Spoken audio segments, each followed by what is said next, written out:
a manteisio o fod yn asesydd. Mae wedi ehangu fy ngwybodaeth am waith ieuenctid yng Nghymru a chyfle gwych i rannu arfer da. Mae hefyd yn gyfle i weithio gydag eraill, rheini sydd o'r sector gwaith ieuenctid gwirfoddol a rheini sy'n gweithio gyda'r awdurdodau lleol ac i ddod i ddeall gwaith yn gilydd yn well.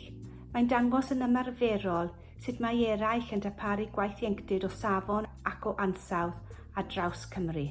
I've increased skills in report writing and observational practice, and I've been able to network across Wales and meet some fascinating people and observe some great programmes. Also enjoy really lovely places.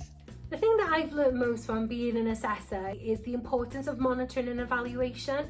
Now obviously I've always done that with young people and for the organisation I've worked for, but actually it's allowed me the opportunity to really reflect on how to do it effectively and how to ensure that children and young people's voices are at the heart of it, so that it's not just a tick box exercise but actually is something meaningful and worthwhile, which will make our services better for children and young people in Wales, but also will improve the organisations that we work for. Mae wedi gwella fy ymarfer proffesiynol trwy rhoi'r cyfle i mi adfyfyrio ar arfer fy sefydliad i mewn cymhariaeth â sefydliadau eraill, yn enwedig wrth sicrhau y cyfle i bobl ifanc i dderbyn gwaith ieuenctid trwy gyfrwng y Gymraeg. For me, becoming an assessor was a really enjoyable experience. I think it can be really good fun and really good CPD. I would completely encourage other people to become an assessor for the Youth Work Quality Mark. Ewch amdani fod yn asesydd. You have free training, you meet other people interested in developing examples of good youth work practice. Mae'n hwyl, fe cewch foddhad, ac mae'n cyfle i ddathlu pa mor anhygoel yw gwaith ieuenctid yng Nghymru.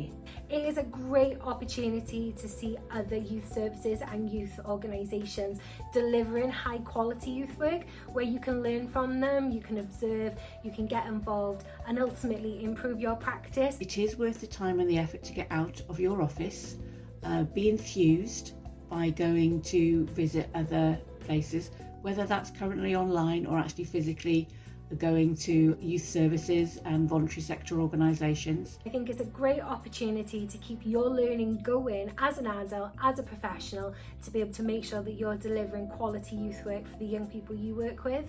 Ac hefyd, mae wir angen aseswyr cyfrwng Cymraeg, felly dewch ymunwch â ni fel tîm i ni allu ddarparu y Marc Ansawdd, gwaith ieuenctid yng Nghymru trwy gyfrwng y Gymraeg.